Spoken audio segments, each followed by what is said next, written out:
बिल्कुल, आपने ये सही बात की कि ये कोई आम चीज़ नहीं रही, ये बहुत ज़्यादा तेज़ी से फैल रहा है और इसकी रीज़न ये है कि एक्साइटमेंट है, यूनिवर्सिटीज़ में एक ट्रेंड चल रहा है और इसके अलावा ये बहुत ज़्यादा सेफेस्ट जो आप कह रही हैं कि ये बिज़नेस बन ये सेफेस्ट के साथ साथ ये बहुत ज़्यादा जो लोग इसको बिज़नेस के तौर पे देख रहे हैं, ये कॉस्टली भी होता है, इसमें बिज़नेस बहुत ज़्यादा होता है। तो लोग जो है अब शॉर्टकट के तौर पे इसको इस्तेमाल कर रहे हैं कि लाइक वो डीलर्स होते हैं या एक जैसे आपने बात की कि फ़ीमेल्स के ऊपर कोई शक नहीं करता, ये बिल्कुल सही कहा आपने, क्योंकि फ़ीमेल को तो लोग कहते हैं ना कि ये कोई इतना बड़ा काम कर सकती ही नहीं है। तो आजकल क्या हो रहा है कि फ़ीमेल्स भी डीलर्स हैं और वो आगे उन्होंने अपने बच्चे रखे होते हैं जो कि आगे ड्रग प्रोवाइड करते हैं और वो ना सिर्फ एक मोहल्ले में नहीं, हर घर में ये चीज़ पहुंच रही है और पेरेंट्स को इस चीज़ का पता नहीं चल रहा कि हमारे बच्चों की जो एक्टिविटीज़ हैं वो किस तरह की हैं, क्या वो पॉजिटिव जा रही हैं, नेगेटिव जा रही हैं, उनके बिहेवियर में चेंज आ रहा है या नहीं आ रहा है। ये हमारे पेरेंट्स को या जितने भी ये जिनके बच्चे ये इस तरफ जा रहे हैं उनको ये बहुत ज़्यादा गौर से देखना होगा कि ये जो बच्चों के अंदर जो बिहेवियर्स चेंजेस आ रही हैं ये क्यों आ रही हैं। किस तरह की चेंजिंग्स को शकीला साहबा नोटिस करना चाहिए पेरेंट्स को और क्या तब्दीलियाँ हैं, अगर वो आप जज करें अपने बच्चे में तो फिर आपको फौरी तौर पे उसका नोटिस लेना चाहिए, उस पर तवज्जो देनी चाहिए? फ़र्स्ट ऑफ़ ऑल आप देखें कि आपके बच्चों की गैदरिंग कैसी है, वो कैसे लोगों में उठ रहा है, कैसे लोगों में बैठ रहा है, उनकी स्कूलिंग कैसी है, उनकी यूनिवर्सिटीज़ कैसी है, कॉलेजेस कैसे हैं, या उनके वो जहाँ पे वो प्ले एरिया है जहाँ पे वो जा रहे हैं, और बच्चों के घर रहने की टाइमिंग कितनी है और बाहर जाने की कितनी टाइमिंग है। आपका बच्चा अगर घर से लेट आ रहा है, घर से बाहर से लेट आ रहा है, तो आप देखें कि वो क्यों लेट आ रहा है। उसके बिहेवियर में आप पॉजिटिव चेंजेस देखेंगे और नेगेटिव देखेंगे। नेगेटिव में ये होगा कि वो आपके बिहेवियर, उसकी बात, कम्युनिकेशंस में बहुत ज़्यादा फ़र्क आ जाएगा। लाइक वो आपके साथ रूड बात करेगा, अच्छे से बात नहीं करेगा, हर चीज़ में इग्नोरेंस शो करेगा।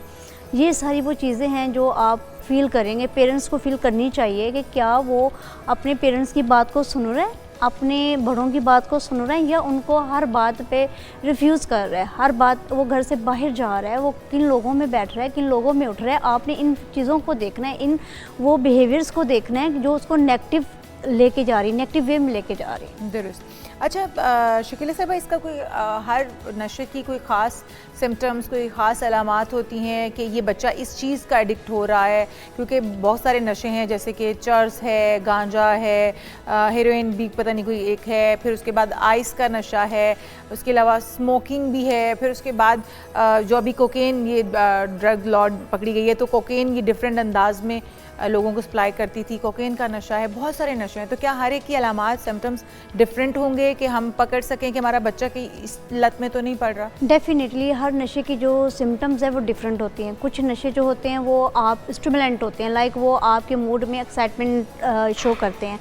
कुछ होते हैं वो स्लो होते हैं, जैसे अल्कोहल है वो स्लो डाउन सैडनेस शो करेगी। जब इसके अलावा जैसे आइस है, आजकल जैसे ट्रेंडिंग में है ये आइस है, आइस लेने के बाद कोई भी इंसान है वो बहुत ज़्यादा तेज़, उसका जो ब्रेन है वो ज़्यादा एक्टिव हो जाता है। लाइक अगर कुछ लोग स्टूडेंट होते हैं या जॉब होल्डर होते हैं, तो वो लोग आइस का ज़्यादा इस्तेमाल करते हैं ताकि वो अलर्ट रहें। 2-2 3 दिन जागते हैं वो लोग। जैसे स्पेशल ये जो कॉल सेंटर्स वाले लोग होते हैं, उनका काम ही नाइट पे होता है। तो ये ब्रेन एक्टिव रहता है उससे?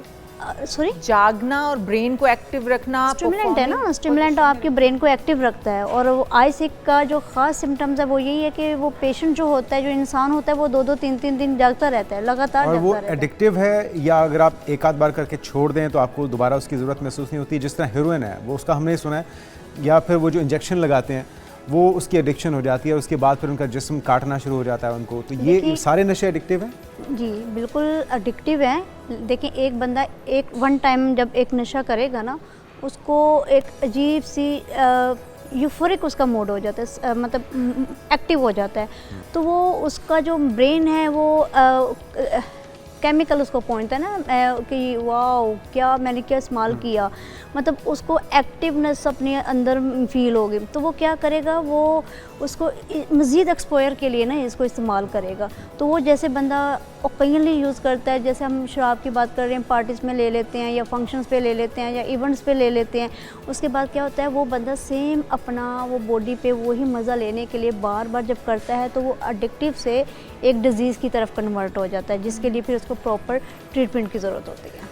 अच्छा, इनमें से अगर हम डिफ्रेंशिएट करें कि कौन से ड्रग्स ऐसे हैं जो कि आपको कूल, काम एंड सैड करते हैं और कौन से ऐसे हैं जो कि आपको हाइपर एक्टिव या फिर आपको जिस तरह आप भी कह रही थी कि वो बहुत ज़्यादा एक्साइटमेंट में आ जाते हैं, और कौन से नशे ऐसे हैं जो कि एक्साइटमेंट वही और खुशी की फील? जैसे एक इंसान है, जैसे मैंने आइस की बात की, हैश की बात की, और इसके अलावा कोकेन है, ये आपको बहुत ज़्यादा जो है ना एक्टिव कर देते हैं, बूस्ट कर देंगे। जी बूस्ट कर देते हैं, आपकी एनर्जी को बूस्ट कर देते हैं। और इस तरह जैसे आप अल्कोहल लेने के बाद वो डिजीनेस होती है, उसको वो ऐसे गिरता फिरता होता है, ठीक है, वो वक्ती तौर पे तो उसको सुकून मिलेगा, लेकिन वो सेडेटिव है, वो उससे मूड स्लो हो जाता है। इसी तरह जो बाकी एडिक्शंस है जो आपके मूड को एक्टिव करती है, वो पेशेंट उसकी तरफ ज़्यादा जाते हैं, ना कि स्लो वाले जो है ना उनकी तरफ कम आते हैं। ओके अच्छा, अभी हम देख रहे थे ये जो पिंकी है, अनमोल और पिंकी, ये बता रही है अपनी कॉल्स के अंदर भी, क्लाइंट्स को भी बता रही है कि इस चीज़ को, इस नशे को इसके साथ लेंगे तो ये क्रॉस हो जाएगा। और हमने देखा कि कुछ अमवात भी हुई हैं,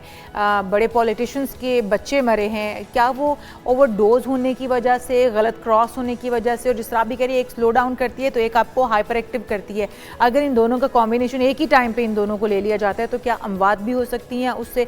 ब्रेन दोनों तरह से, क्योंकि एक टाइम पे ही परफॉर्म करना चाह रहा होगा, एक्टिव भी होना चाह रहा होगा, स्लो डाउन भी, तो क्या इसका आपकी ज़िंदगी पे, मतलब मौत की सूरत में भी रिजल्ट निकल सकता है? क्या होता है इससे? बिल्कुल सही, ओवरडोज होने से बहुत ज़्यादा वो डेथ होती हैं। किस नशे की ओवरडोज हो जाए? जैसे अल्कोहल ले लें आप, अल्कोहल की भी ओवरडोज से बंदा मर सकता है? डेफिनेटली अल्कोहल से भी हो जाता है, आई से बहुत ज़्यादा होता है। और सबसे बड़ी बात है ये आईवी यूज़र, इंजेक्शंस वाले, इनको अगर गलत इंजेक्शन लग जाए तो ये ऑन द स्पॉट इनकी डेथ हो जाती है। तो ये हार्ट अटैक होता है या ब्रेन हेमरेज या किस तरह का? देखिए ये रिएक्शन हो जाता है ब्रेन पे, ठीक है, और मोस्टली हार्ट अटैक भी होते हैं और ब्रेन रिएक्शन भी हो जाता है, जिससे इंसान की सडन डेथ हो जाती है, ठीक है। मोस्टली जो आईवी यूज़र होते हैं, आपने देखा होगा, ये कब्रिस्तान में होते हैं या इसके अलावा ये वॉशरूम में जाते हैं, और इनकी डेथ रेट भी जो है ना या वॉशरूम में होती है या फिर इनकी कब्रिस्तान में, क्योंकि ये बाद में एंड पे कार्डियक अरेस्ट कहा जाता है कि जी कार्डियक अरेस्ट आ गया, हार्ट एकदम फेल हो गया। जी जी। तो अलामात पीछे कुछ और होती हैं, मतलब वजूहात पीछे कुछ और होती हैं, लेकिन उसकी वजह से, उस नशे या ओवरडोज की वजह से वो कार्डियक अरेस्ट आता है। देखिए एडिक्शन जो होती है ना, वो आपके लंग्स को, आपकी किडनी को, आपके हार्ट को, आपके ब्रेन को, आपकी बॉडी को डैमेज करती है। Addiction is a brain, body and mind disease. ये एडिक्शन जो है वो जिस्मानी, नफ्सियाती और ये दिमागी बीमारी है। और जाहिर सी बात है हमारा दिमाग, हमारा जिस्म और हमारी बॉडी जो है ये डैमेज होंगे इससे।